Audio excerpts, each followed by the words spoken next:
What is good, y'all? What is good? I am trying some new things as always. Um, we're gonna try the dual stream late at night tonight, but excuse me, been working, as usual, but been asking God for guidance on what to do, and I feel like what I need to do and need to show you guys is kind of like finishing beats, finishing ideas, like what are some ways that you can approach it? Because you probably get to a point where you got a song or you've got an idea, right? And you might not know what to do. Might be difficult to actually find out, hey, like how do I actually get the song finalized in a way where it's not going to blow up my computer? What's good, Mark? Thank you for hopping back in. Thank you for hopping back in. Um, Thank you for sharing the live. I'm about to start sharing the live, get everything I just hopped on. But yeah, I don't know if you saw the title of the stream, but I'm going to go back and actually finish some of these beats that I've been making on this stream. And, I asked God, like, before I hop on here, is this what you want me to do? Because, I mean, I've been hearing I should do this. Um, but I just don't know. I wasn't sure if this made sense because sometimes when you get into mastering and you get into like finalizing your ideas, right? People may not know what to look for when or like what kind of things you should be looking at when you are finalizing your ideas, right? Like getting it out there into the world. So, for example, things people may not know a lot about peak metering and realizing that these different peaks and valleys that occur, like this number that you typically see in like Ableton or other software, actually has a huge impact, not only on the impact of the sound, but also the volume that you can get your record. So I want to actually use this as like an opportunity to show you guys, hey, here's some things that people typically do, and just how to not overdo it. um, but allows you to allow you to get to a very loud final master. And some things that I like to do, especially in Ableton, because there's times where I kind of like having the master in the same project file, like doing everything all at once. So some of the things I like to do is once I feel like I've got a good mix overall, or just like a good blend, I think trying to put a little bit of limiting on the things that take up a lot of space in the mix. So, but not using like extreme limiting. So, for example, like some people would say maybe not, but realistically, I like peak limiting the bass, um, especially in the drums as well. I feel like those are instruments that take up so much space when it comes to your master, and if you're very subtle with how you're like slicing off the tops, which would basically be like clipping. That's another way you can do it, like soft clipping, so it doesn't go too extreme, or limiting. Definitely are some great ways to not only make things sound louder, but also give you that headroom in the final master so you can really, really push everything. Because even if you're trying to do that in the master stage, right, you still can be limited, no pun intended, by how much you can make things loud because your peaks are too high. Um, because that's the thing is, especially on limiter, it works on trying to limit the amount of peaks that are going on in your track. Now the trick really is not taking too much out. So it's almost better where like if you take things that have a lot of peaks and spikes, which would be like your drums, maybe like a 808, some sort of low end, or just like sounds that have the a lot of peak information.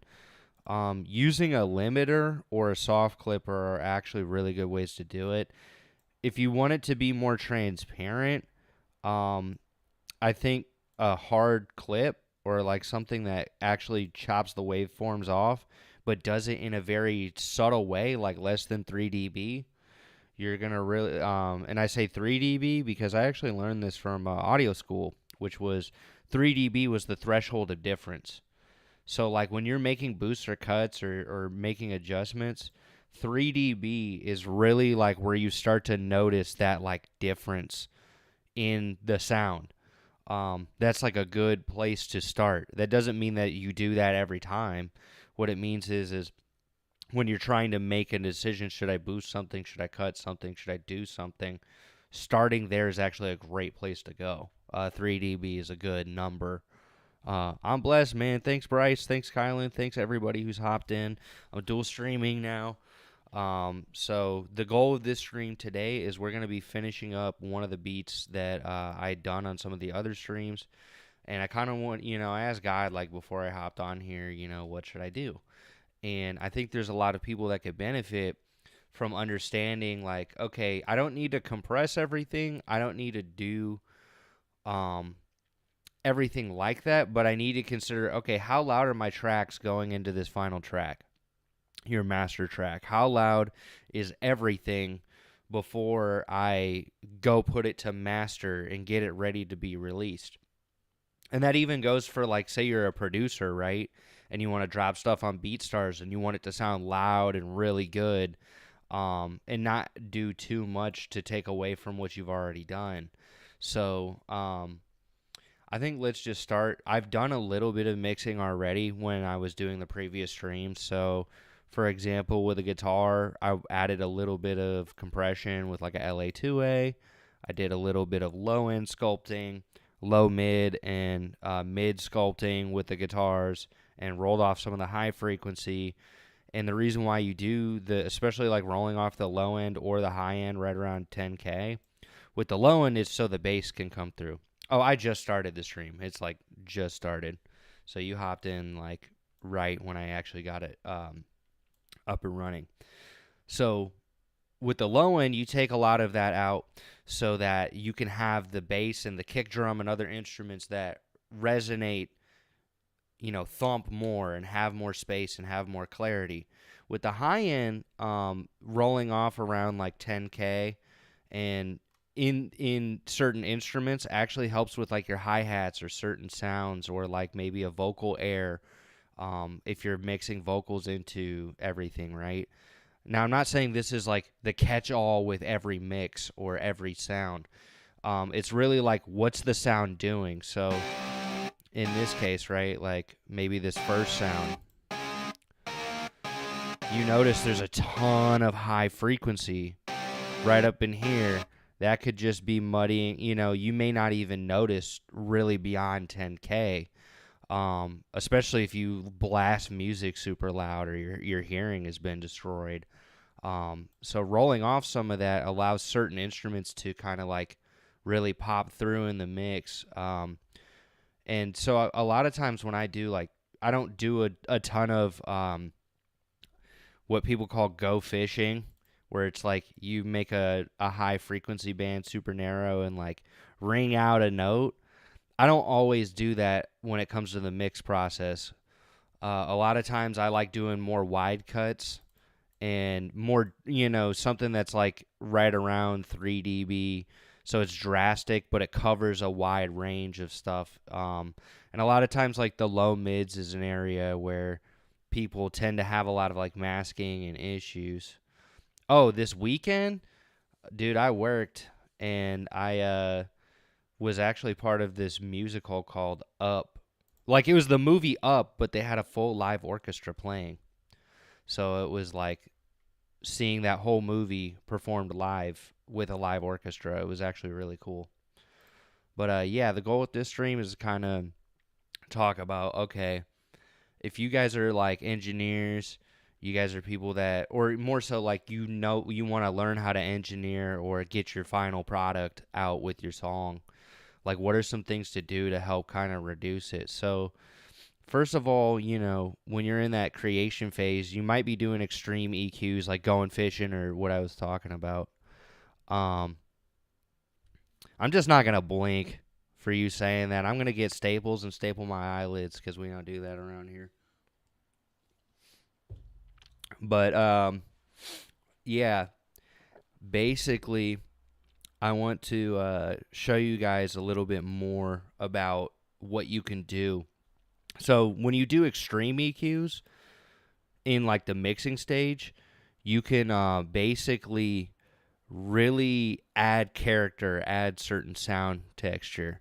Am I happy about the ceasefire between Iran and Israel? Yeah, absolutely, man. Like, I think that there's progress at this point, as far as I know.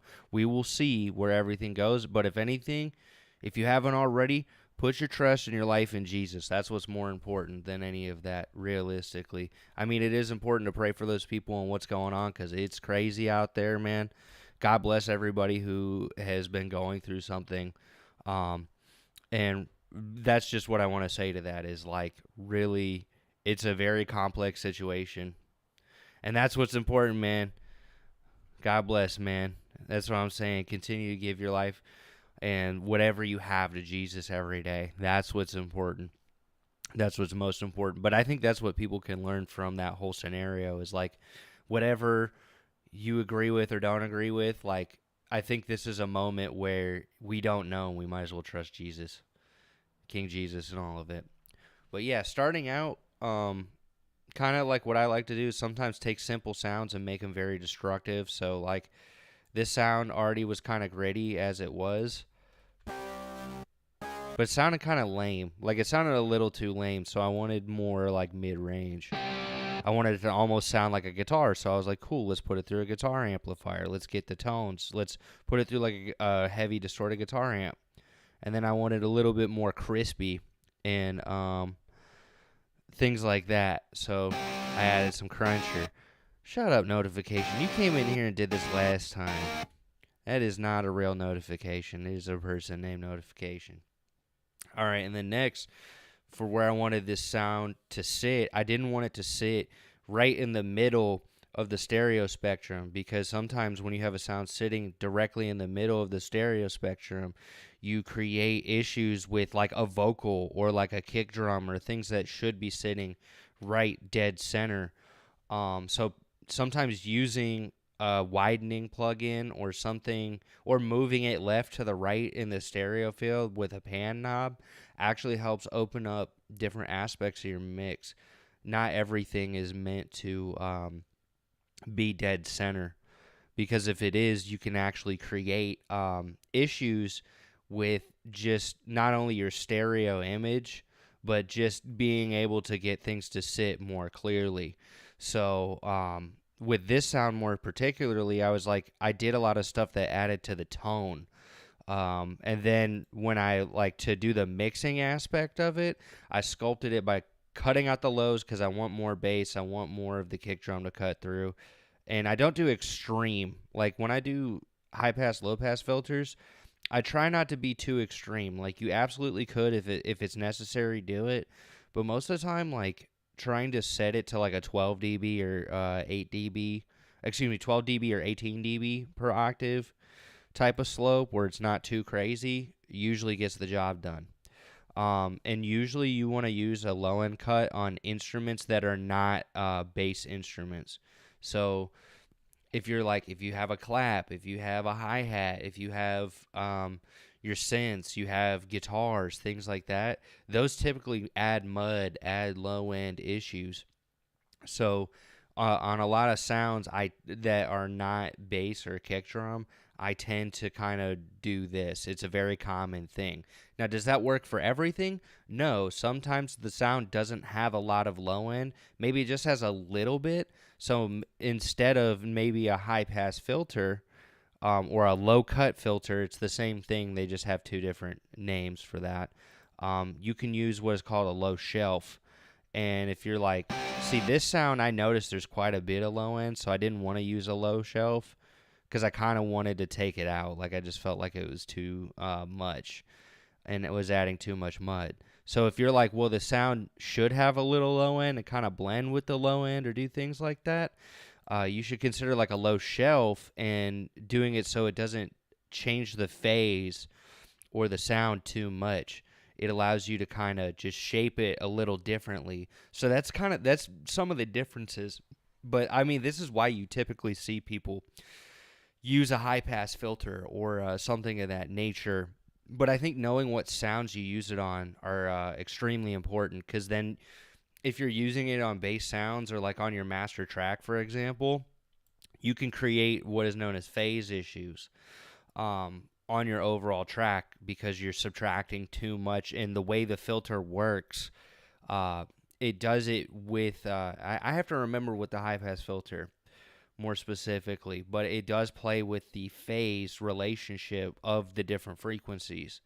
So, when you're mixing sounds, like keeping that in mind of like, okay, cutting low frequency in sounds that really don't need that much low frequency is typically a good thing. Like and the way you cut, like if you feel like, okay, the high pass filter sounds weird, I should try a low shelf and just do it because it's going to be more equal across whatever low frequency part of the shelf that you're doing. So, not everything is for everything. Like, for example, with the guitars, I felt like, okay, definitely want the low end out, but I wanted more beefiness. So the low mids tends to be an area where either it's going to cause mud or it can add, like, a character to it. And a lot of people say this who are really professional. The mids, which is going to be, like, I'm going to say probably right around like 250, maybe 300 or like 250 up to like 5K is really where you're going to find a lot of tonal shaping, like what really gives your mix maybe more more clarity, a certain sound, a certain character to it. So if you use certain instruments and you're feeling like, okay, like you don't have to do the whole fishing for frequencies when you get into the mixing part of it.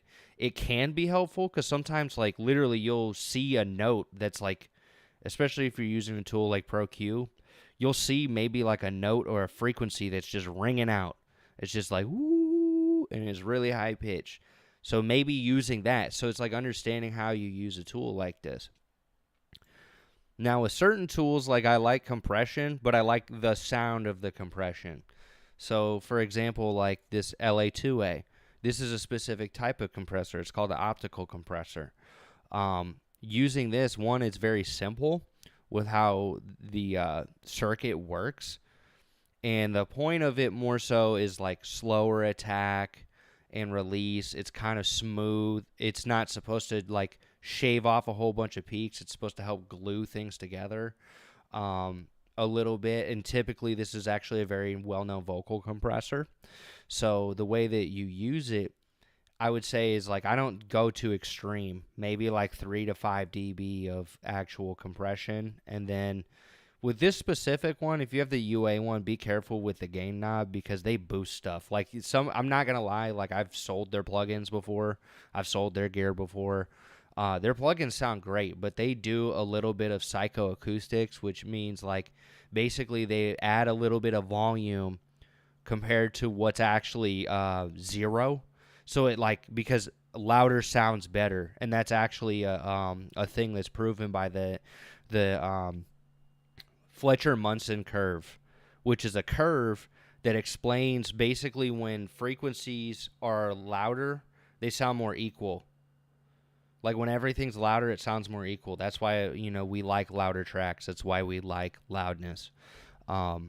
Because it's like in human perception, it actually is there. And if you guys have never heard of the Fletcher-Munson curve, check it out. It actually is a very interesting thing to learn when you're learning about, okay, why is it like if I turn the bass up super loud and I try to master it, it makes everything sound super quiet when I try to get the final product. But if I turn the bass down and then I master it, I can get it way louder. And most of the time it's true. Like a lot of times your bass is typically too loud, especially if you have headphones. Like the perception of bass is usually off just because of the nature of headphones. Like sometimes it doesn't reproduce the low end accurately, sometimes because of the type of headphones. What's interesting about that? The streaming with less than 1K. I think it was because I switched to a TikTok business account, and I've had videos with like thousands of views before on this channel, on this TikTok. So like I'm not exactly sure what made them say yes to me other than other things, But that's exactly what happened is I switched to a business account. I did exactly what they said, and they finally allowed me to open up to stream my screen and my webcam. And I'm actually dual streaming onto my YouTube right now. So, like, you can see the full screen, basically my camera and Ableton kind of together on one widescreen, or you can watch it on my TikTok. So, if you, like, have a TikTok business account, yeah, because I have like 150 followers, and if you guys want to change that, that would be awesome. I appreciate everybody who already has followed. But yeah, today's stream, we're just going to kind of be going over finishing beats, finishing songs, techniques to think about, and maybe answering some questions that you guys have. So I think this next instrument, because I feel like I've got a pretty good mix on this. When it comes to drums, some of the things I like, I think it's switched to a business account. Like, you can take your account with the followers you have and switch to a business account, but I'm not exactly sure what makes them approve it versus not approve it. I don't know if it's follower count, like you need at least 100 followers or what. But I think because I've been posting consistently, it's like, and I switched to it being a business account, it allowed me to start live streaming. And I think there's a reason why they do that, so that you'll be more interested to sell products. It might be that too, because I have a couple. I definitely have a couple that have over 1,000 views. Because I know the 1K followers is if it's like a regular account, that's for sure. But as soon as I switched it to a business account, it like opened it up. But then I had to like stream consistently for 3 days on the account for it to open all the access so everybody can see it. And people can like it and share it and give me gifts and do all of that, because it wasn't letting me have access to that fully until recently. So like, that's just a thing to know. So yeah, I want to help small creators too, and this is my goal, is like with this live stream is showing you guys, hey, here's some mixing tips, here's some things to think about when you are mixing. Maybe want to get your song finalized. You don't want your computer to blow up, and you want to keep it all in the same project file. So what I'm doing here is I kind of already have a beat together. And I do a mixture of like sound design and mixing while I'm kind of creating the beat. Because sometimes sound design and mixing aren't too far apart. The difference is sound design is more extreme mixing. So you might do crazier stuff with an EQ or a reverb or a compressor to get a certain sound. But I kind of do a little bit of both. Like I mix because I like getting the sound in place. Oh yeah, no worries. This is an SE Electronics V7 microphone. This one is just plugged straight into my mic preamp. I actually don't have it run through a compressor right now. It's just as is. They're actually about as much as a Shure SM58, which is like $100. And if you have an audio interface, I suggest it. Like, they're really good, and they kind of cut a lot of the noise out of your room. So, like, say you can't afford the Shure SM7B, like the studio podcast microphone. Like, I think this is one of the best budget microphones you can get for, like, a podcast setup or for, like, a recording setup at home, especially if you don't have a good room to track in. Like, dude, I have no treatment in this room. It's just an apartment. So, that's important, too, is, like, what mics you use when you record yourself. But the thing you have to know about this mic is it's very directional, so you have to, like, really talk into the mic to get the quality and to get the isolation that you need. But yeah, like, I want to use this to answer questions. Feel free to share the live, like the live, do all that. I'm going to actually start playing now and start mixing, or like finishing up this mix on this one.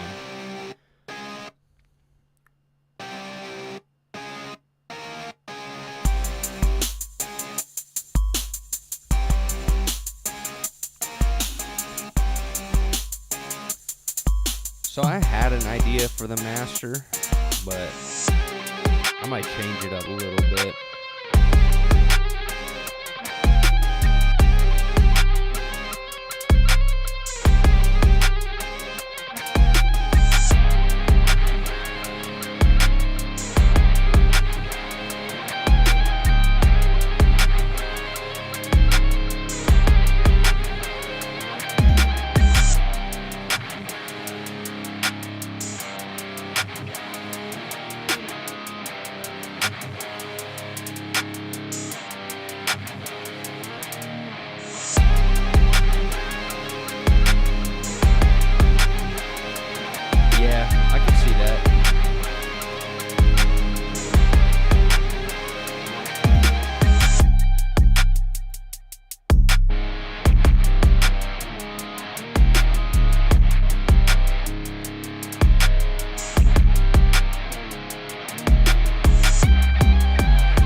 Yeah, just a little bit less compression there.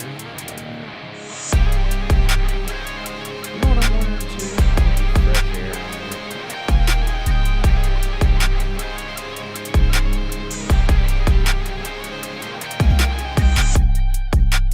Honestly, if you guys haven't downloaded this free Slate plugin, like this one's nice if you just need a little extra on the top end, like, and you don't want to use EQ. You want something that works as like an exciter.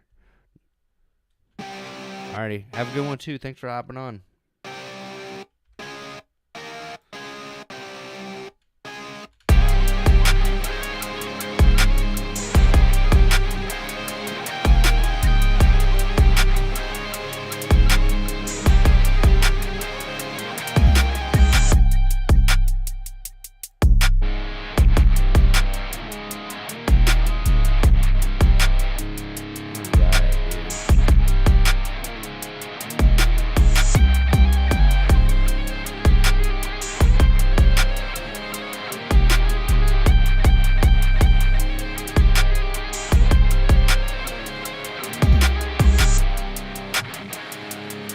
So what I'm about to be doing is a full resample of the beat, exactly as it is, and then loop it back so it's recorded in, so I can master it in the same project file.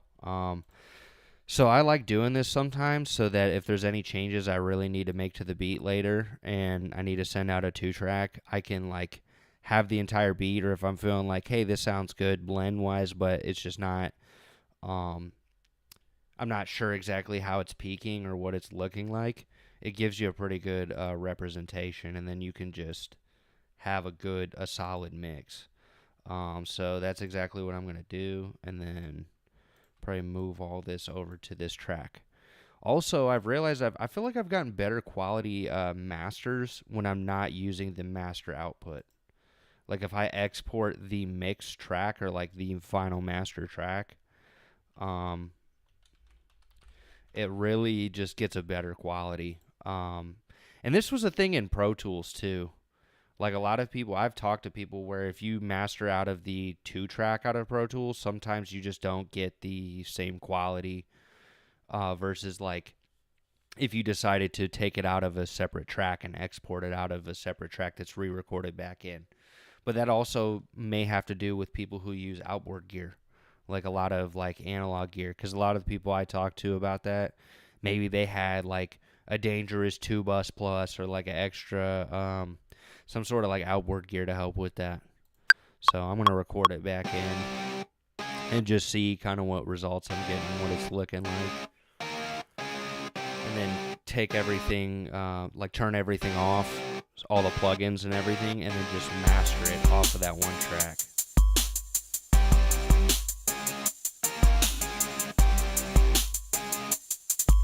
Oh yeah, God bless you, Kylan. Thanks for hopping on, man.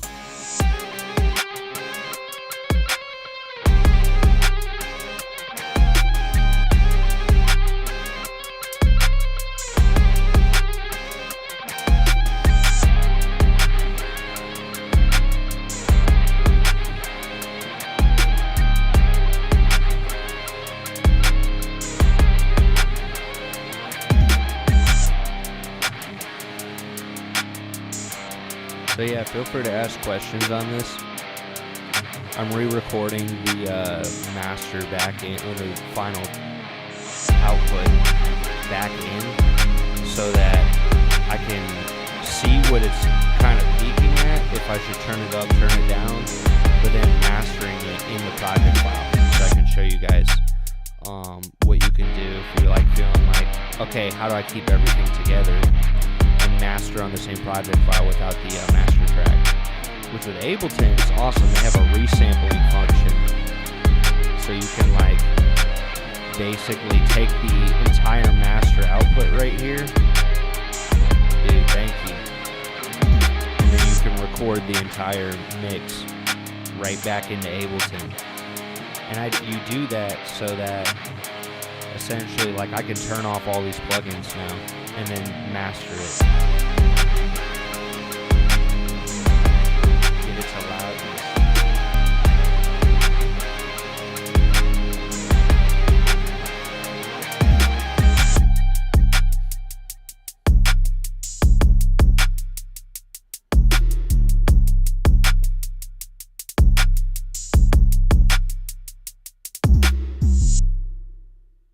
All right. So we got the idea there. And now I'm going to just kind of like, I'm probably just going to freeze everything just to make it easier. So I don't have to like turn off every plugin and turn them back on.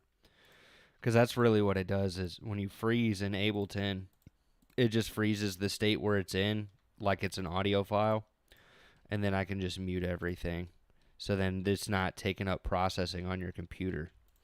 And this is important. So like when you start getting into mastering your tracks, right, it's almost better to get everything finalized into one stereo file and then master it. Because one, if you need to, you can turn everything up and down without it majorly affecting the balance between all of your instruments. It's like you get that final form and you could change. So say you're not getting enough headroom peak wise and it's not clipping, you can just turn down the entire audio file and then give yourself headroom in that way. I think what's important is once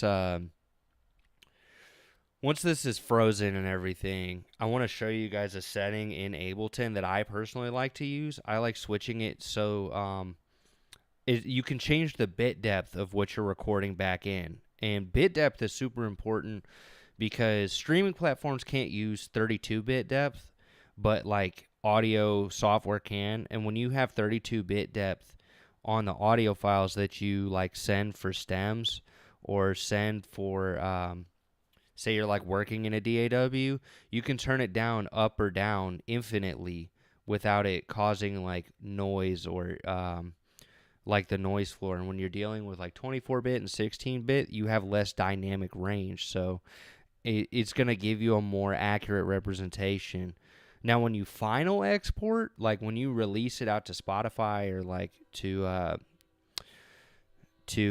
just other streaming platforms, you kind of want to go 24-bit because most of the streaming platforms can't handle 32-bit right now. They're just not designed for it. And if there's actually a chart that shows you that it's like name a song for a COD edit.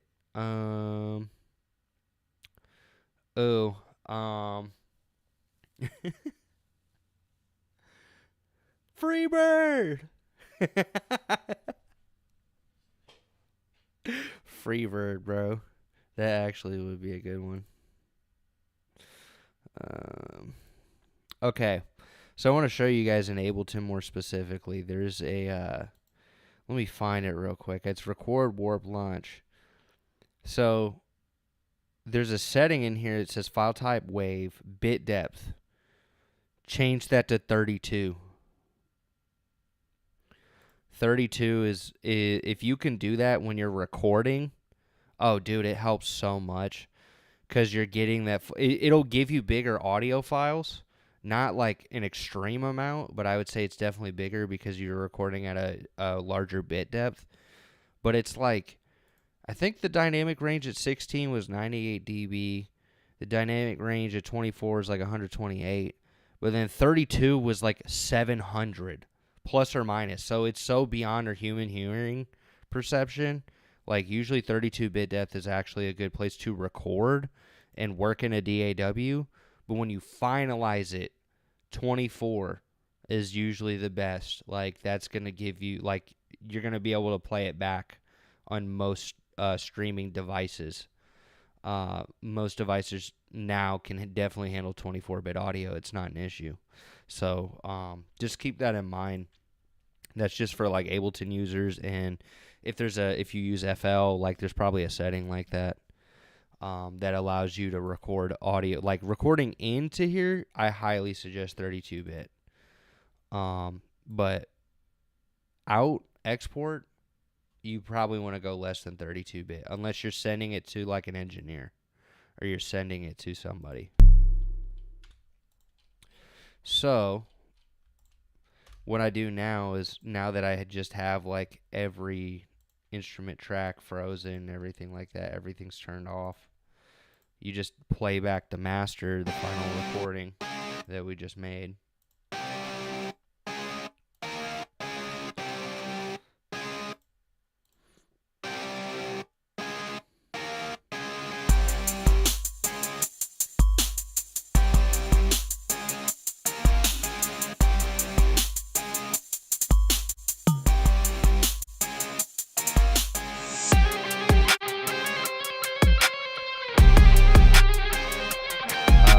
finishing records that I've been working on for this stream. And right now I'm also dual streaming on YouTube. And YouTube has already tried to hit me with a copyright strike for this same beat. Like, Universal tried to copyright strike this beat that literally I have the stems, I made everything in the actual thing. Dude, yeah, it's crazy. They literally do that stuff, man. Especially, like, on YouTube. Universal and all of them really try to crack down on stuff. It's really dumb. So I try not to play songs, even if people make the songs on stream, just because, like, if they think the song is close enough, they'll literally try to find the song that's close enough and put a copyright strike on your channel. Like, it's so dumb, dude. No, it's fine. It's not your fault. It's literally all of the labels, dude. They're money hungry, and they just feel like they could justify doing what they're doing. But if I find out how TikTok's ruling is, I might actually have separate streams where I can, like, stream songs. Just like, I just don't do it because I'm dual streaming on both, and I kind of wanted to show people on YouTube and TikTok, like, hey, if you want to learn more about mixing and mastering in your same project file, this is actually a really good way of doing it, is where, you know, you record your stuff back in, you know, checking your peak levels on everything, getting a pretty good volume, and then actually using plugins, like, because if you give the plugins headroom before you master it, before you get it super, super loud, like, you can really, really get things sitting in the right place.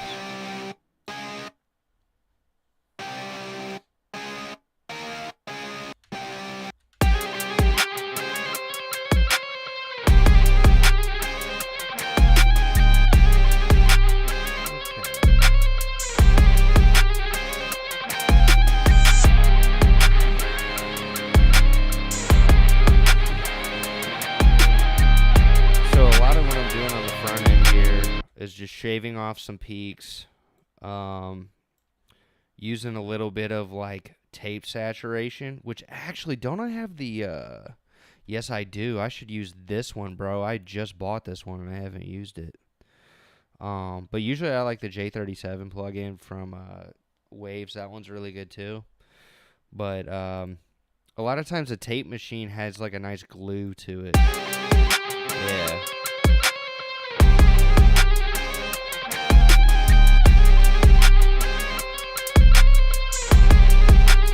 You know, I think just for the sake of this one going into that, because I didn't realize how much that Ampex one just adds low end. So before I go into it, I think I'm gonna, like, low shelf right at 100 hertz and just.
right now, I really haven't been playing guitar as much. I would say it's been like I probably should be playing more. Usually it's only been like once a week when I've been streaming. But I used to be playing like every day. Like this used to be a thing I've been playing like every day for like years. And since I've gotten older, it's the time. Like the time that you have to do things, you'd be shocked. Like it is about where you spend your time at the end of the day. But I've been playing for such a long time.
Well, technically, that one part you can't play it because it's reversed. It's like literally like. We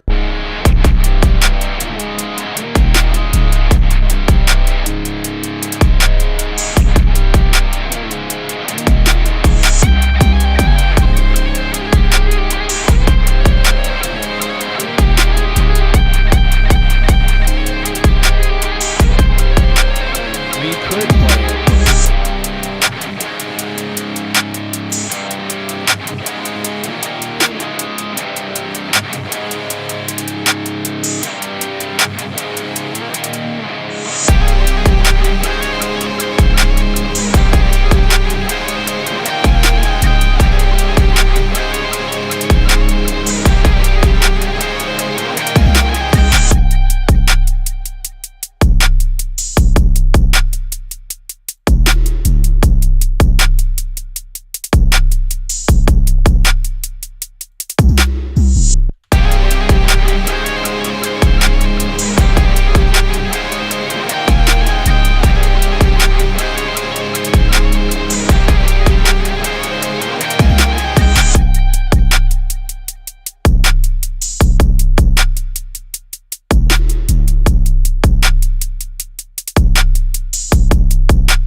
Yeah, not compressing the low end so much.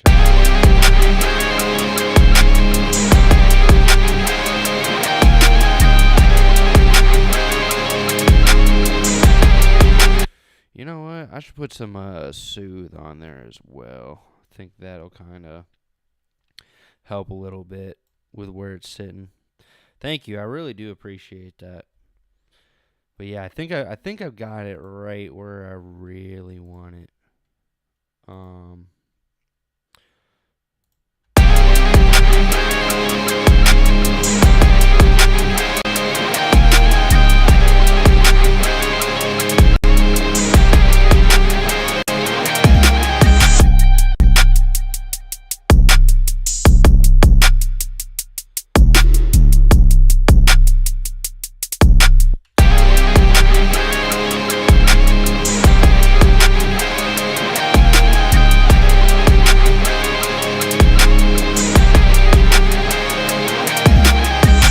gonna lie, that preset's amazing. That was such a good preset.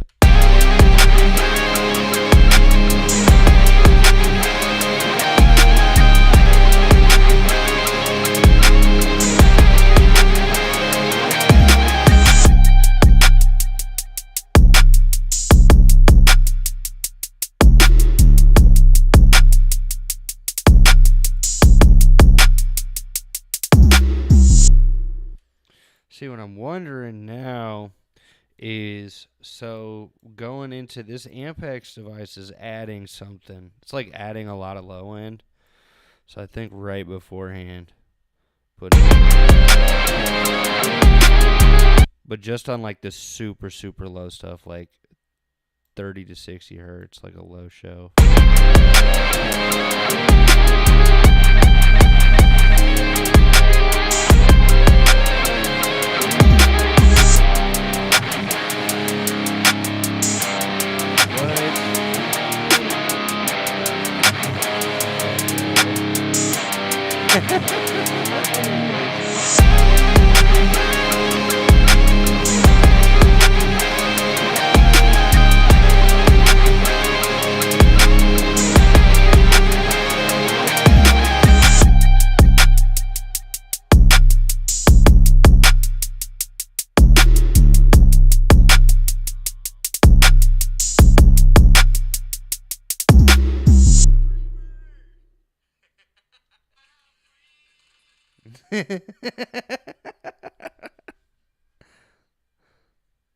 Well, let's hope my my YouTube stream doesn't get taken down.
Thank you, K6 on YouTube. Yeah, man. So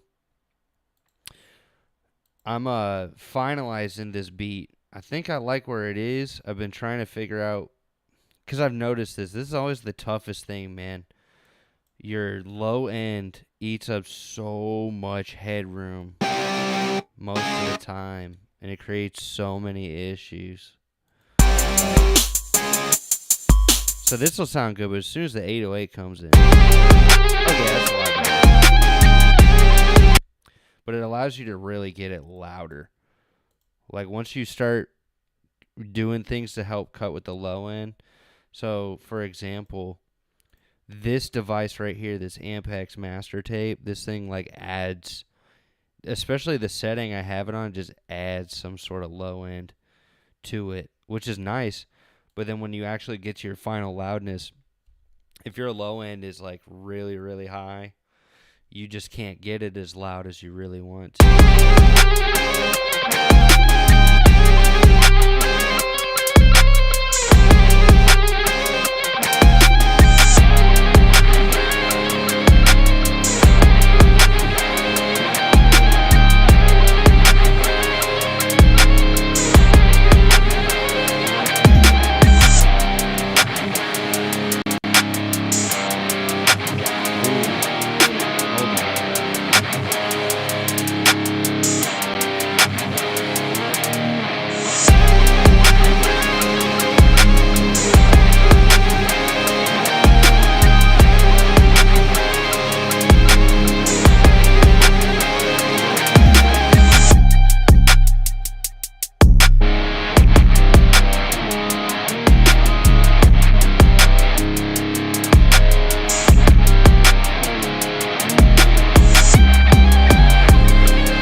Yeah, I'm feeling like just keeping it light on the multiband. So like a lot of what I'm doing is like I'm not trying to do a whole bunch of resonance stuff. I might actually just to give it right here.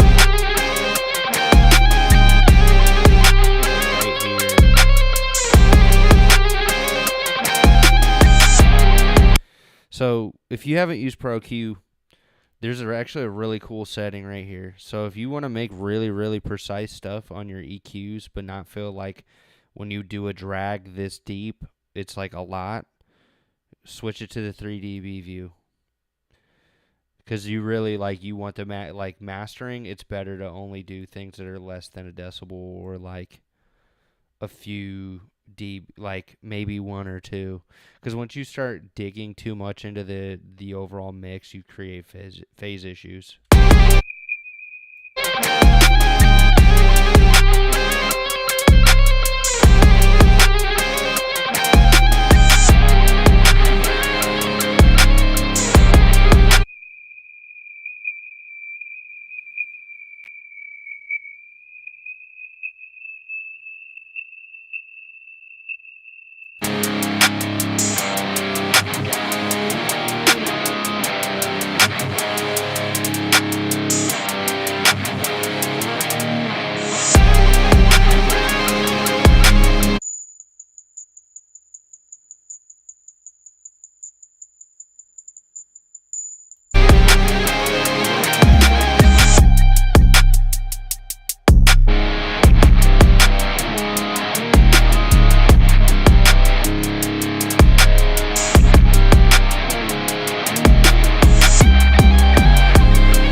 So another trick I know of too to help with like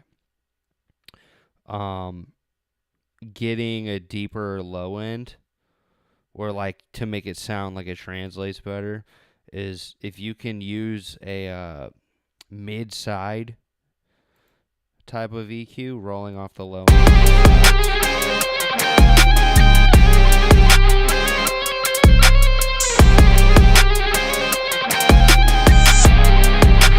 And then if you want to kind of widen the mix, adding a little bit of high shelf on the sides. Like, I don't try to do too extreme, bro.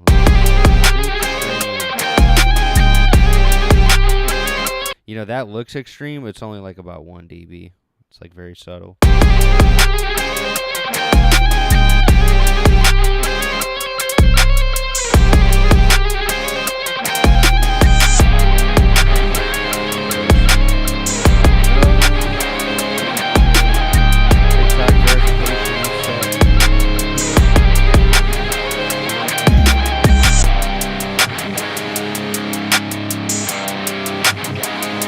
But yeah, dude, this not only made it louder, but dang, dude, I think that this has come a long way. This is something where, you know, God's been telling me to finish this stuff.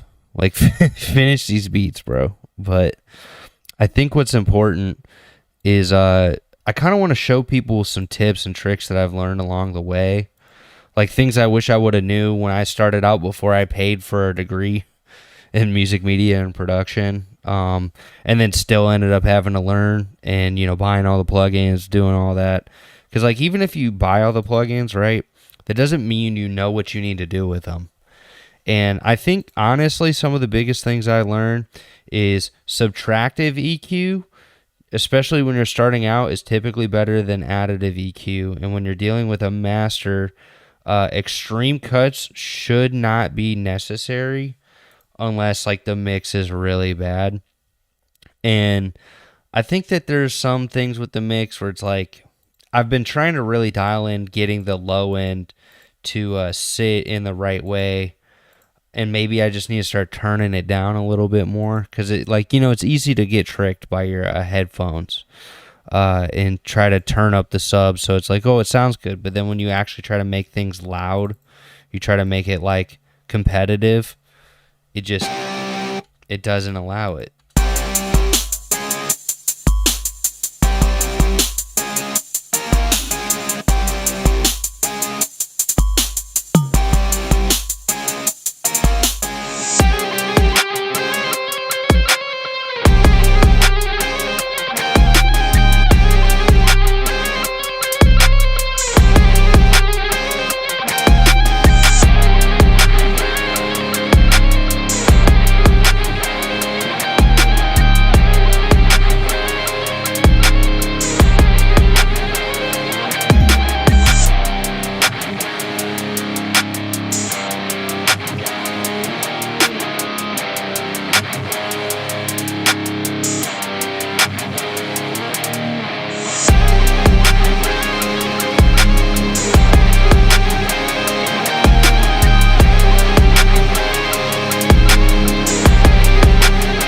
But louder doesn't always mean better. So, like, in this case, me trying to add standard clip and try to add, like, an extra dB or two again.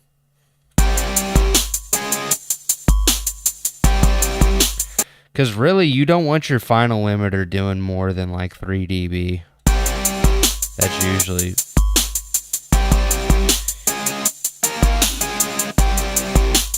And a lot of times on the final limiter, I turn off true peak. Because when you're doing it, it's not going to exceed it. But a lot of times when you add true peak, it tends to be a little bit too aggressive. Like, it gets rid of some of the stereo width. It gets rid of some of the things you're trying to do in the mastering phase to get it loud and sounding wide and big and all of those things, right? So I think in this case, let me see. I might actually put the Imager after Pro MB.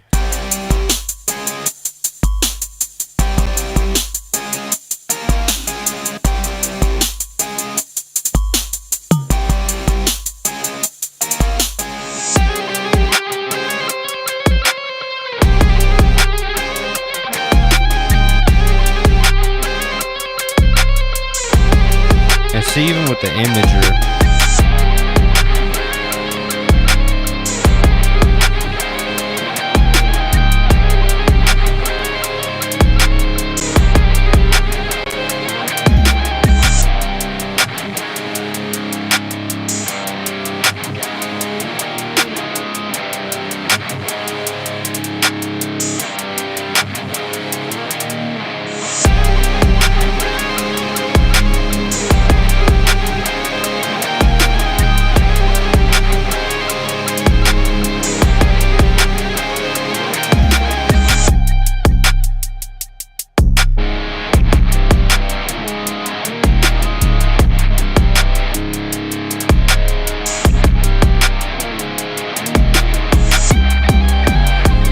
So what I did there is I just did a mono check.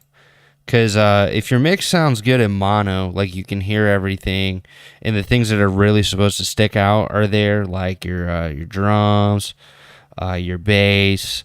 If you have a vocal, your vocal. Like a lot of times people won't mono check with the vocal, and the vocal might be sitting too hot, but then it's getting completely destroyed by stuff in the sides. So it's like it sounds quiet in the stereo, but it sounds loud in the mono. So when you play it back in your car, you're like, dude, my vocal's like ripping through the mix and it's too loud. But when you play it back in stereo, it's like I can't hear it. So mono checking, which basically means like you put some sort of plug in that allows you to take it from stereo to mono, which the difference between mono and stereo is mono means one source. Stereo means two sources. So stereo means left and right, which are the two sources, but mono just means one source. So if you have one speaker, like your phone speaker or whatever, that's what it's typically playing back at, unless you have a phone that has a stereo speaker set up, which some of them do now, which is kind of surprising. It's not as common, but it's still there, and a lot of times it still plays back the mono file. So I'm just kind of putting you guys on game. What I'm doing is like,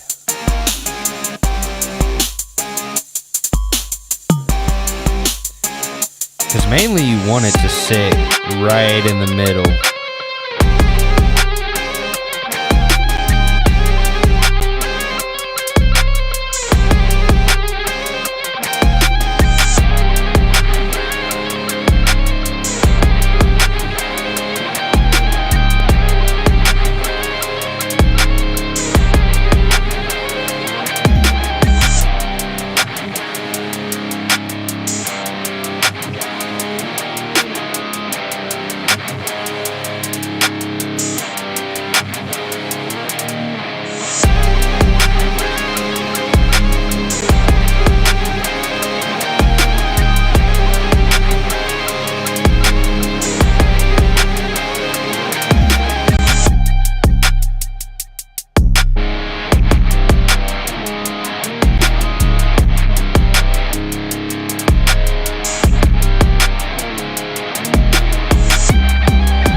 So this is why you want to consider using, well, one, I'm oversampling, which is probably what's making it do that, but still, this is why you don't want to try and do everything like on the master track after you've mixed it. Ideally, try to get it to a 2-track, because then when you have a stereo file, like you can turn things up, turn the entire mix up or down. So what I like to do is I like to print the stereo file into the project file. So if I feel like, hey, this mix is just really bad, I can just go back and remix it real quick and then record it back in. And then turn everything off, turn all your plugins off, and then try to use a, master on the master track right here. So I think I'm pretty happy with that. I like where, the difference. I feel like it's loud.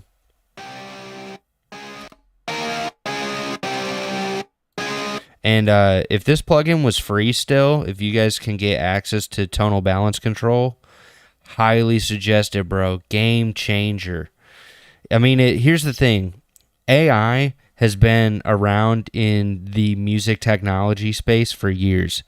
Being a former sales engineer at Sweetwater, I got to see the development that iZotope was doing with AI over my career, even though I was only there for about 3.5 years.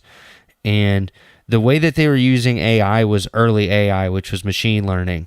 So a lot of it actually has been implemented to deeper AI, and it's not like it's doing the job for you. It's more so nudging you in the right direction where like maybe you don't necessarily have the best tools available to you to make like a good reference or a good reference. So what's cool about tonal balance control is you can get a pretty good image of like, hey, this is what a balanced mix should sit in. If your mix is averaging anywhere in between these lines, in the fine spectrum and then kind of in the broad spectrum, you're probably in a good spot. It's like pretty balanced. It's a good sounding. It's probably going to be a good sounding translating record if it sounds good, and frequency wise, it's hitting around what you want. I love how they have it for different genres too, kind of like what the targets are. They're pretty good. Like I would say, like I felt like I've gotten better results across the board when it comes to this. So I kind of like the bass heavy setting because that's where I tend to sit. I'm probably gonna flip it back to hip hop just to see it.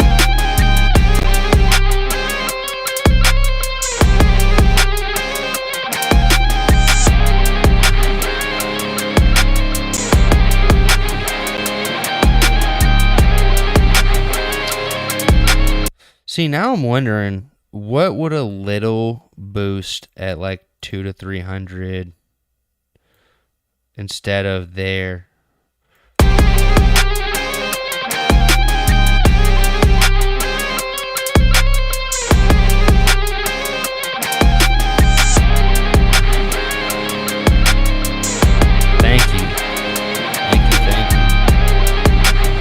And right now I've been just like mastering it. Thank you, Joshua, on YouTube. I'm streaming on TikTok as well, so it's kind of like if I'm talking to different people at different times, it's a little bit of that. But yeah, thank you. I've just been like figuring out, okay, mastering this. Like if I'm going to release this. Yeah. I think that little boost right around a 200-300 surprisingly worked for this mix. Most of the time it doesn't. Most of the time it's like a problematic area. But people don't know, like when you shape your mids, that affects your loudness and the tone of the record and your master. So like a lot of what I'm doing right now is the beat's done, it's produced, it's mixed.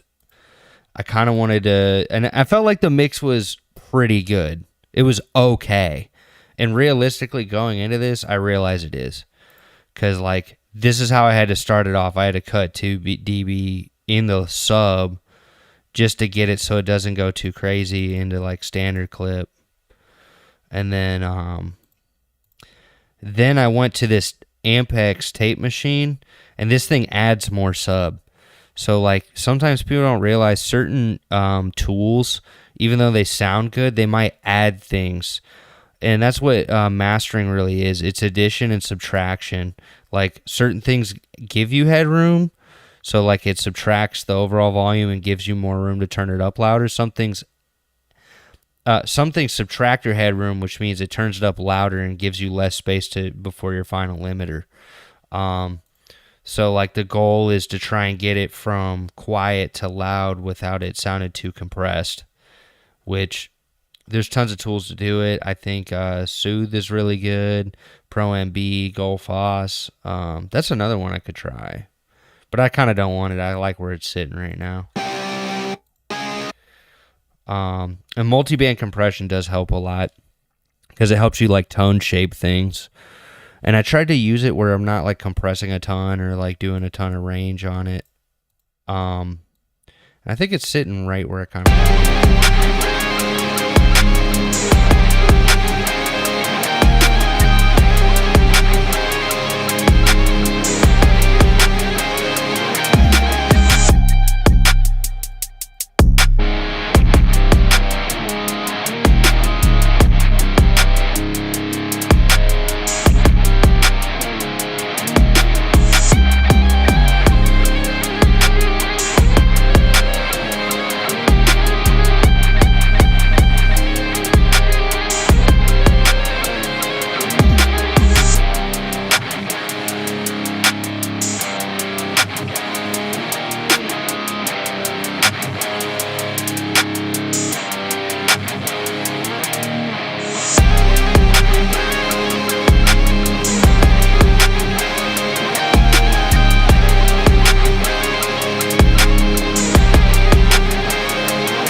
And then you also have to remember, okay, it's been about an hour.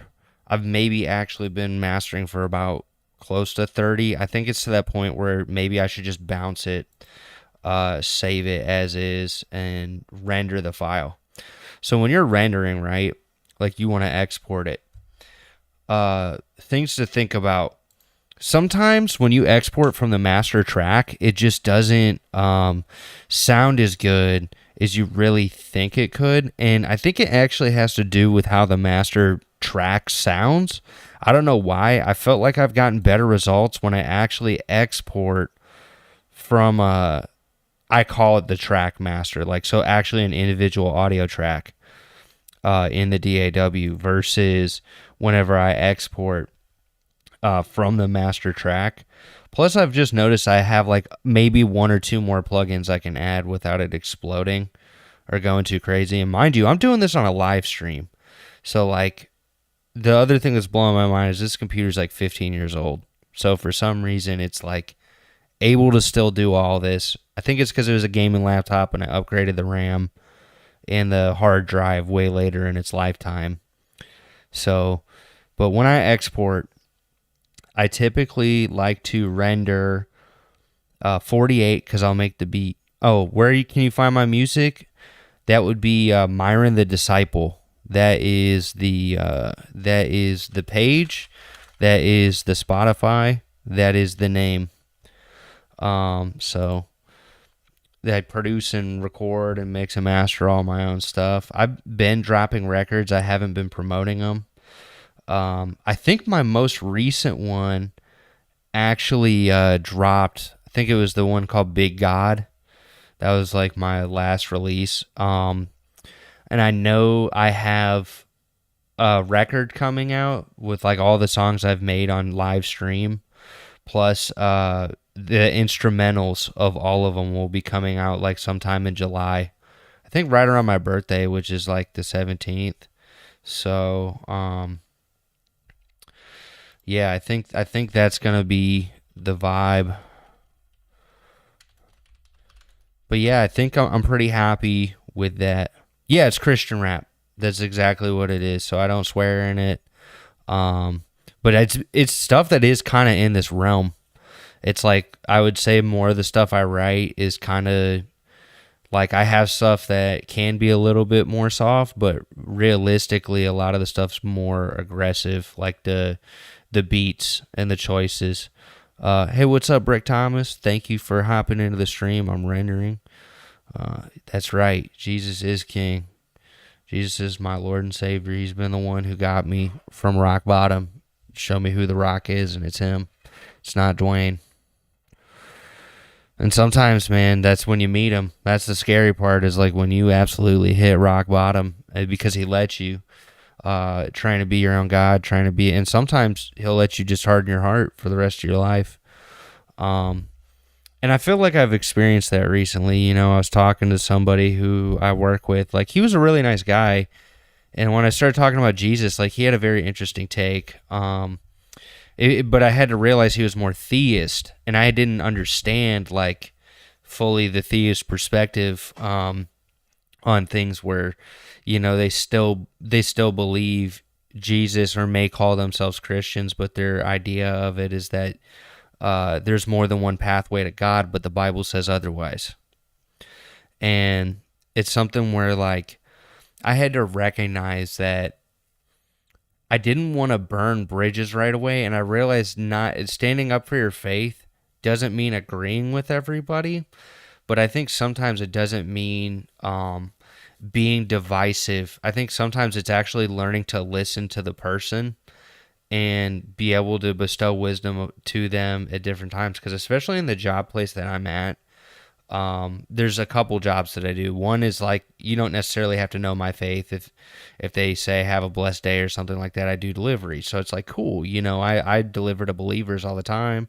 There's even some elderly believers I deliver to. They, you know, and the word is a sword, right? But I think sometimes we have to understand, like, before we can precisely cut and really make, you know, like, disciple in a way that shows the love of Jesus, we have to listen to him first. Because I think sometimes when you listen to people, even if you don't agree with them, you understand where they're hurting. You understand where that church hurt came from, where those perspectives came from. And I think that's what I had to learn in that scenario, because it's someone who was wiser than me in some of the job things that I do. And I think it is bold to stand on your faith and do things like that. It is important to do that.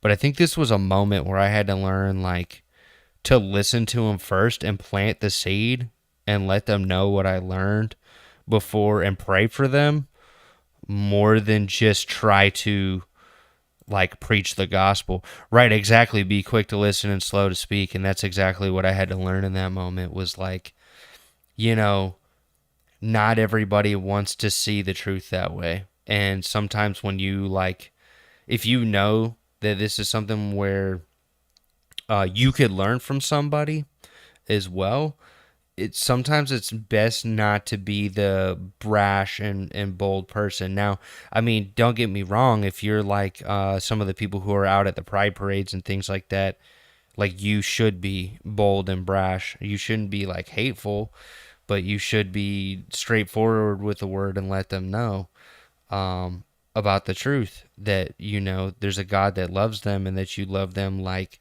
a neighbor would. But just because they think that what they're doing is right doesn't mean that it is. Because I know we've all fallen short, we've all sinned. And I know personally, I've been, for example, I've been huge at one point in my life. Like, I was over 300 pounds. And I would say, like, people would be surprised. Like, it didn't look like I was that, but I definitely was. And I recognized that, like, part of it did have to do with sin and sin against me. And I think there's a place and time for everything that you need to do with how you can minister to people and show them the love of Jesus. Is like, not judge. I think being righteous in your judgment, and, like, more so judging and correcting believers than people who are outside of it. Because I realize a lot of times, like, if you're just judging people who are outside of it or don't fully understand it, you don't end up, like, allowing the seed to be watered in a right way. But if they're clearly, like, going against you, or, like, saying things like, you know what I mean? Like, there's times even in that job I had to be bold in my faith. Oh yeah, no, you're right. Like,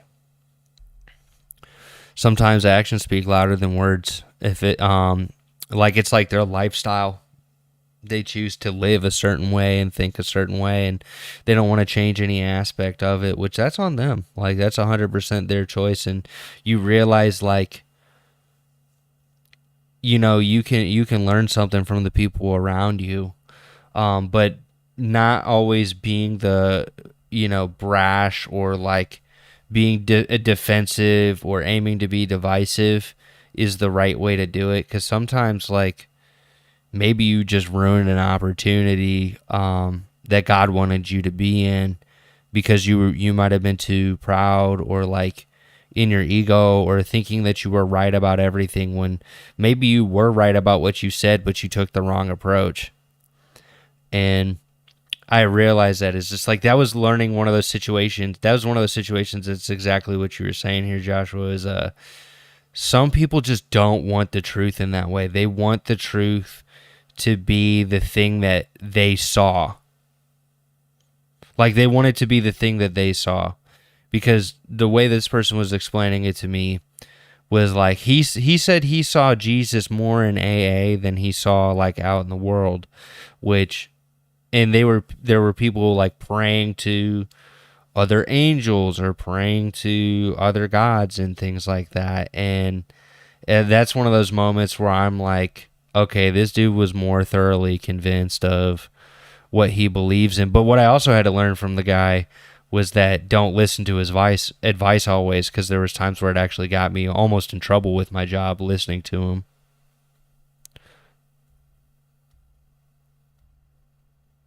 Oh yeah, but that was the thing, is I still did. Like, I still told him. I told him my testimony. I told him what I believe. And and we just ended up going down the conversation of like religion and belief and things like that. Because if people ask me, I'm going to be 100%. But I'm going to tell them what I know and what I believe in, and be willing to listen to what they have to say, and be willing to say like, yeah, I just don't agree with that. But I agree. Like, I think if you don't share the gospel and share the truth with them, like their blood is on your hands ultimately. And I think with that job that I have particularly, it's a lot of people that like harden their hearts, or have hardened their hearts towards it, because one, it seems like they grew up and they had that church hurt or like a bad situation. Like, it's a union job. So when you go into it, like, that's kind of the environment, is like, oh, we need to be accepting of everybody and everything. And it's also clients. So it's like a lot of client work. And I definitely have to be careful, with how I choose to operate, especially there. Like, I feel like it also shows me like what being disciplined really is not only like what I say and how I say it, but, if I'm going to speak about the gospel, really, I think God's having me there to minister to someone, to be the one who's like, okay, somebody feels like, because there's been people I've talked to where I maybe they were like questioning things, and I felt like I had the opportunity to plant the seed, and I think I did. So I was explaining to them like, dude, oh yeah, you know what? I agree with that. And that's one of those things where I agree. I think a lot of people don't recognize the truth of, like, their blood is on your hands. But I think it needs to be talked about, because there's times where it's like people are afraid to share their faith or be open about it, because they're afraid of like losing a job or losing something, which I think for me, it's not that I'd be afraid of losing my job. I think it'd be more so, for me, I think it's more so, am I actually representing God in the way that he wants me to represent him? And I think recently I've been learning, like, trusting him in doing the right things. Like, am I doing the right things? Because that's the thing I've been questioning the most, is, am I doing the right thing? And I think recently I've heard, like, are you going to trust me or not? Like, basically, move forward. Because even the last time I was doing the call I did with the union, it was super last minute. Like, it was one where I would have 100% had not enough time or the certain resources to be able to do the job, but somehow I was still called to do it, which is pretty incredible. So I think God had a reason in a moment. And I think it was also to show me too, like, there's times where I think people don't realize that they can run to Jesus to turn their lives around. And there's times where, like, we almost regret not being able to share that. And for me, it was like, I didn't know Jesus until way later in my life. So a lot of people that could have really benefited from it, sadly, they were in like high school, and they may have had the situation where they dealt with like what I call a Sunday Christian, like the one that says, oh, I'm saved because my mom and my dad are saved and we go to church every Sunday. And where in the high school I went to, man, it was a very, like, I would say it wasn't super common, but even for the amount of people that were there was definitely at least like 20 or 30 people who overdosed, like, by the time I graduated, or committed in some sort of way, or like died in a pretty tragic way, and didn't really get the opportunity to know or meet Jesus in a way that actually would, lead them towards salvation. Because I think a lot of times, like, people know Jesus and they say that they believe in Jesus, but then like their actions say otherwise. And I think that was what one of those, that's what was being showed to me. Yeah. Right. And I agree with that too. As long as I'm following God, I'm headed in the right direction. But then I think recently, because I've had, and I've, God's been working on that in my heart, is like trust issues. Because I've had a lot of them from just dealing with the music industry and allowing the wrong people into my life. And, just like my own family, the issues that I've had with them, and now getting the chance to really know Jesus and know God. I've questioned, have I done the wrong things? Because I've gone homeless before. I mean, he got me out of it, and it was my fault, 100%. Like the way I got even into homelessness, and it wasn't like drugs or anything.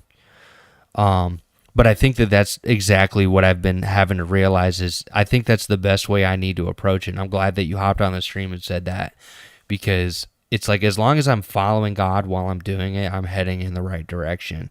And I think that's what the enemy's been like trying to get me to do, is like pray, am I picking the right thing? Am I doing the right thing? And like trying to get the quick response, and really maybe it's leading me down the wide gate, because it's not really trusting God if I'm constantly asking him, am I doing the right thing?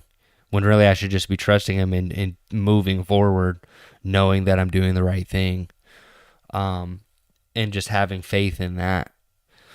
And that's what I think I've personally struggled with over the past like few months, because there's been a lot of good, like the fact that I'm able to live stream on TikTok, grow followers, live stream on YouTube, grow followers, make beats, release music, have a roof over my head, have multiple jobs. Like the fact that I've been able to do that and do everything that I'm doing with this channel is just a blessing. And the fact that it's gotten higher quality without really you're right, dude.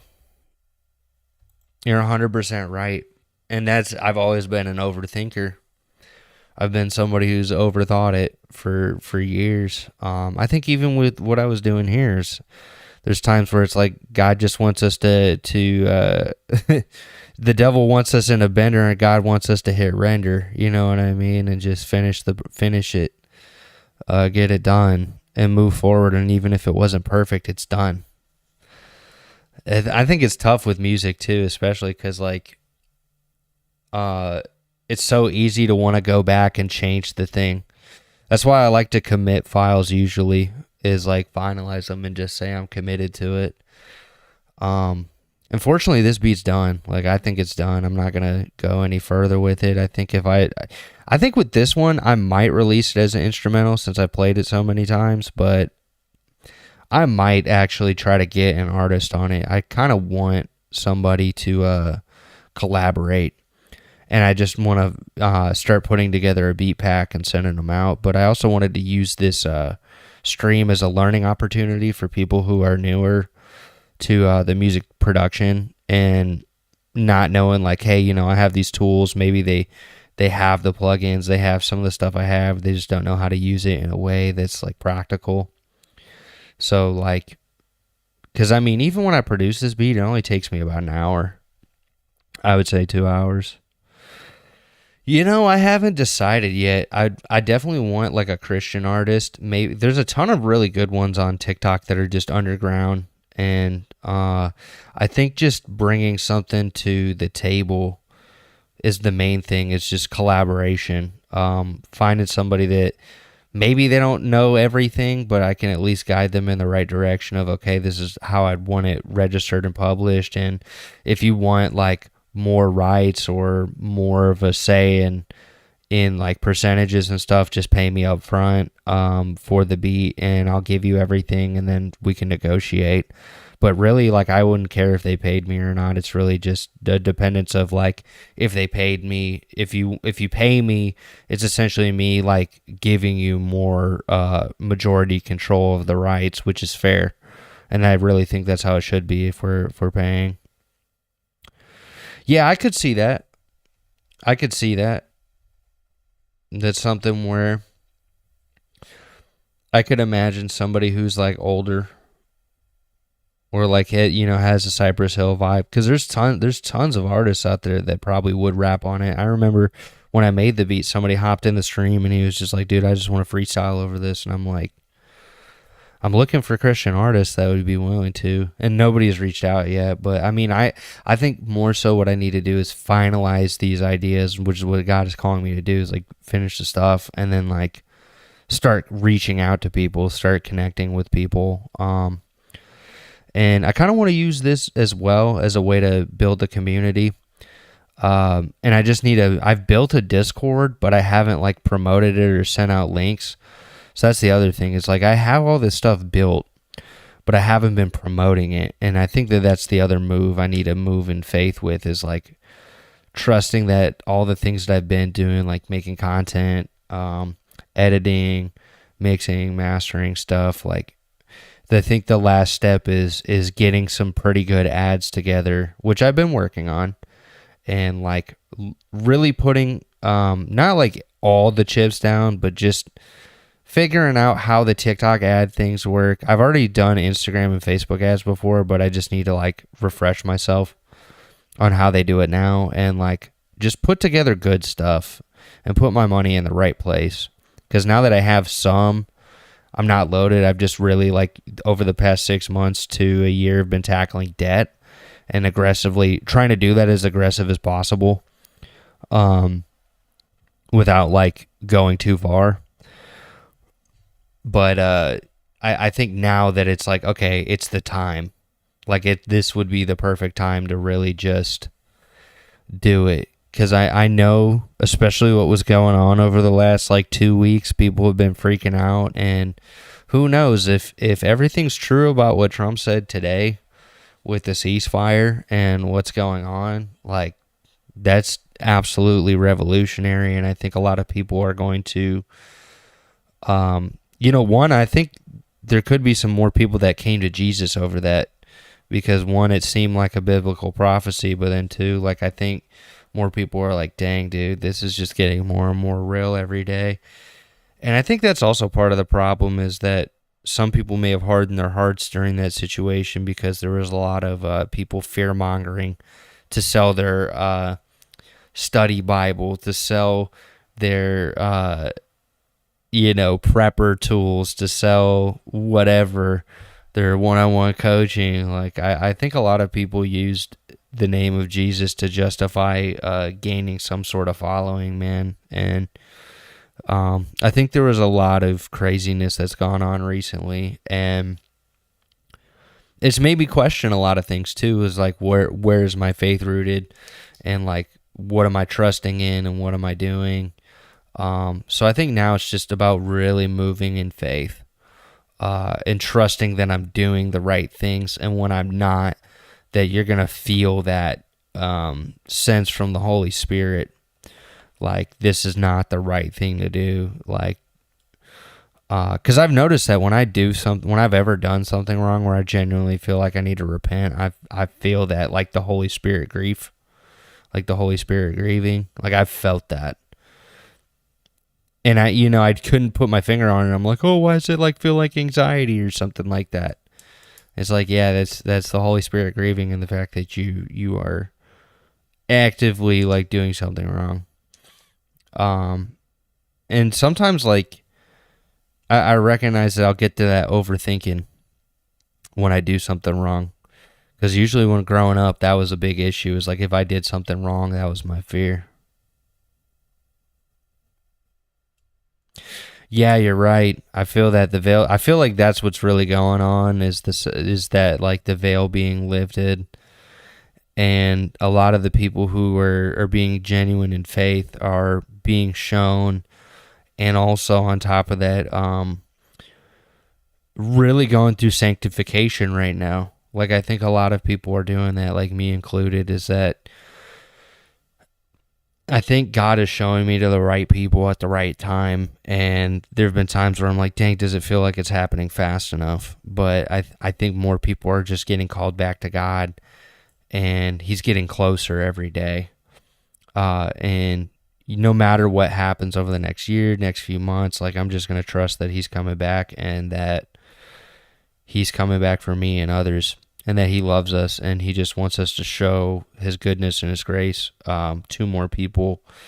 Help the homeless more, the needy, the poor, like whenever you can, with whatever you can. Like, I think a lot of people don't realize, for example, like, I would say almost on a daily basis now, especially because it's been 100 degrees plus in Houston, bro. I carry a backpack of like waters. I usually carry about 8 to 10 of them, and I usually don't drink them all. Um, but by the end of the day, there's usually about one or two that I give to somebody because I was able to catch them on the side of the road before traffic went too crazy, and I was able to help however I could. Usually if I have extra cash or things like that too, I really try to help them. So I think a lot of people, being homeless once in my life, I realized the stigma is true. Like, people will stigmatize you when you're homeless, like, oh, it's your fault and you got there and things like that, where it's like, honestly, I think really with being homeless, it's like 50-50. Sometimes it's literally veterans that can't find a job and they're discriminated against, and they're not on drugs. They're not even on, they're not even alcoholic or like anything like that. They're just struggling and they need resources, or they're disabled. And then there's the other half where it's people that are just like, even yesterday during the job that I had, we did have the opportunity after we got done eating to get somebody some food, but I think one guy came up.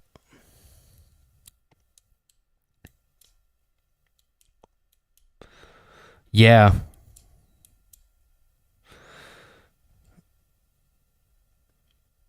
Yeah, I agree. Like like connecting with more of these people and showing the grace and the mercy of God, I think is what's the most important right now. Like, that's what I've been feeling recently, is like doing what I can. Like, I think a lot of people don't realize that you typically will have the resources to be able to help your community and the people around you, even if you didn't have a single item on you. Like, if all you had was the clothes on your back and your belief in God, like, sometimes that is enough. Other times, I mean, clearly, like, if you can help out where you can. Um, I know, like, people are definitely been going through a lot, because I've noticed the people that tend to be on the wealthier side, they've hardened their hearts because they're like, oh, I've been there before and I got out of it and nobody helped me. And it's like, that's not the point. That's not the point. Some people don't know how to get out of that. Some people weren't given the skills or the gifts to just be able to get out of those situations. And I think that that's what showing the love of, yeah, it really does, dude. Like, a lot of that stuff does go a long way whenever you can. Because, I mean, I think recently, too, I've been reading Ecclesiastes and Proverbs. And there's very much a talk about, like, everything is vanity. And that it all fades away. That's really what it means. It's like, at the end of the day, it all fades away. But not being so disheartened about the fact that that is the case. I think that is the enemy doing exactly what you were saying earlier, Joshua, which is like people overthinking, me included, of like, dang, this could be the end. How many people are not going to know Jesus, all these things, and like you worrying about that instead of like going out and spreading the gospel or being involved in your community and thinking like, oh, I was supposed to do this super big thing. It's like, you really don't know. God knows exactly what he needs you to do. And I think that being obedient versus doing big things is really what God sees. Because I think there's so many people that think that doing big things is being obedient. And sometimes it's not, dude. Sometimes people don't realize the enemy will try to bless you too.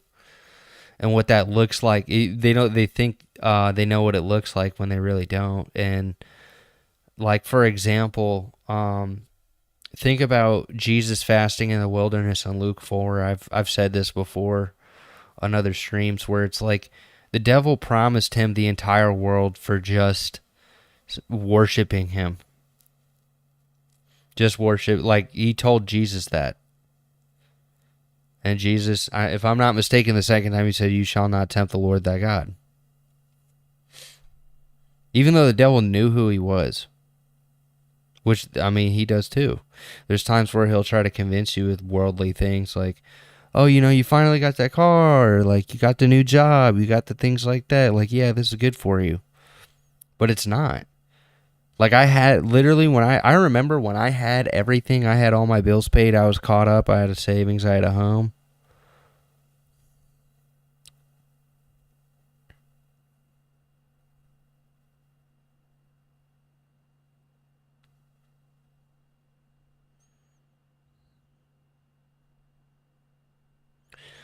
Uh, yeah.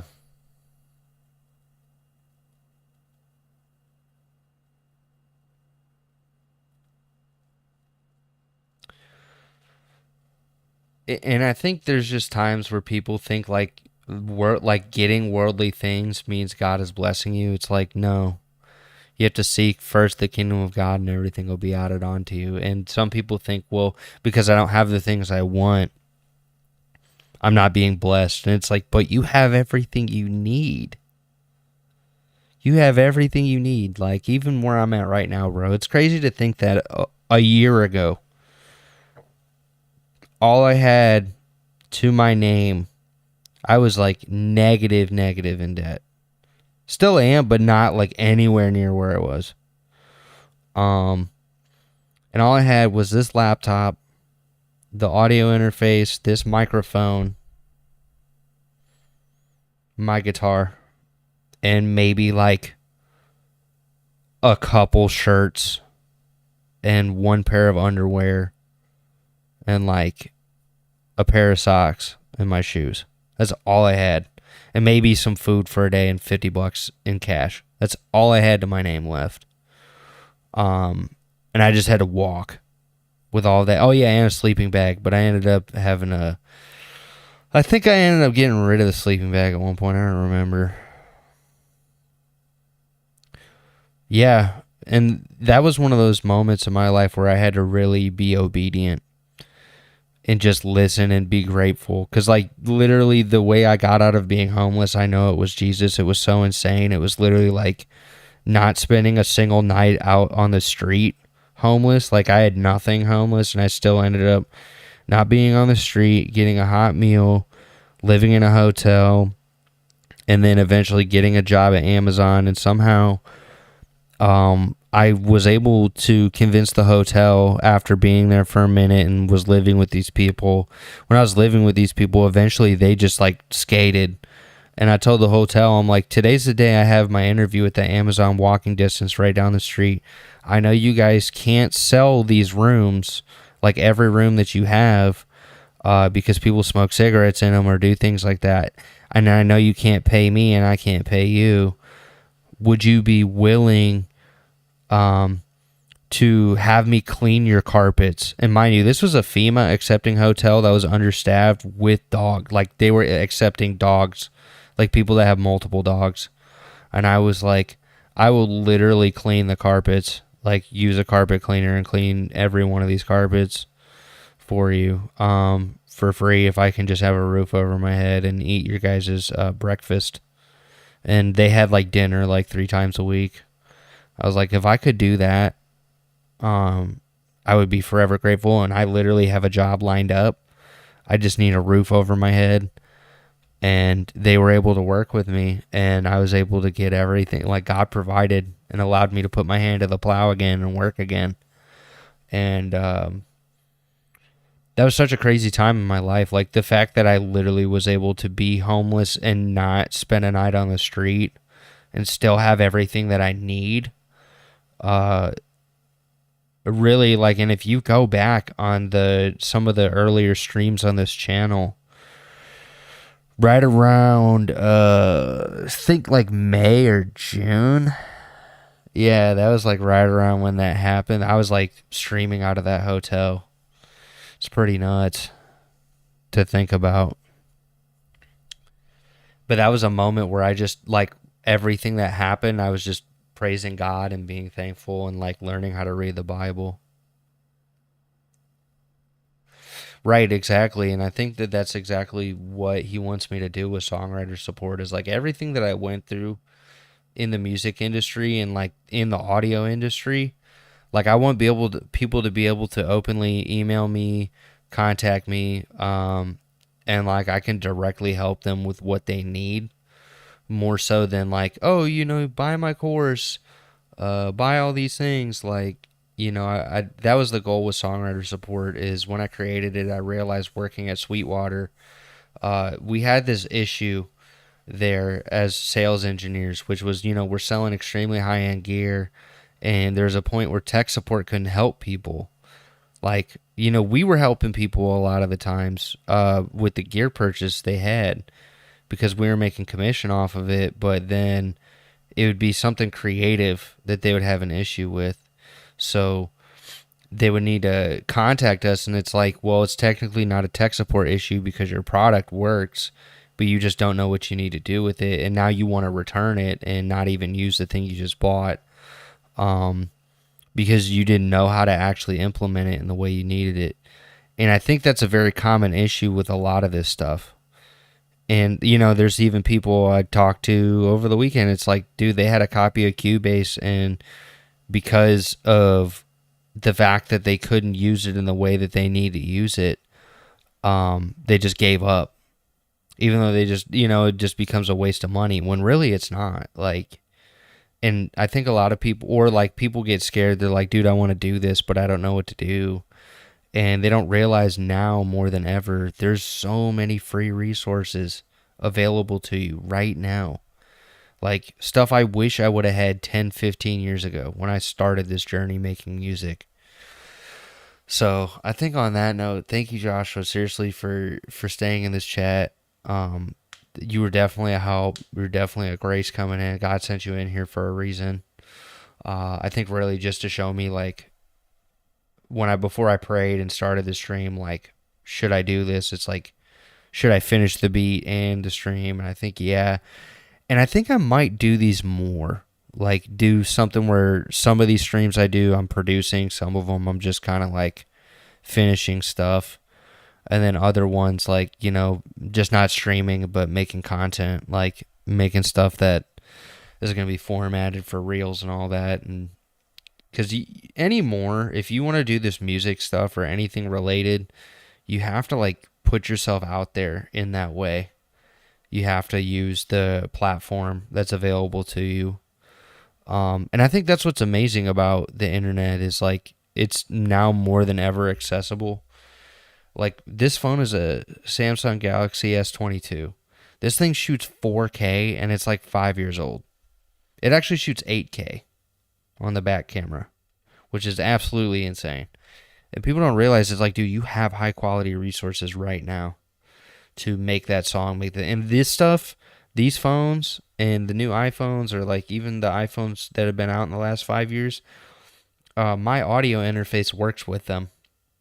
A lot of class compliant audio interfaces work with them. So like, I want people to be able to call me, and I actually have a number that I have set up on Google Voice.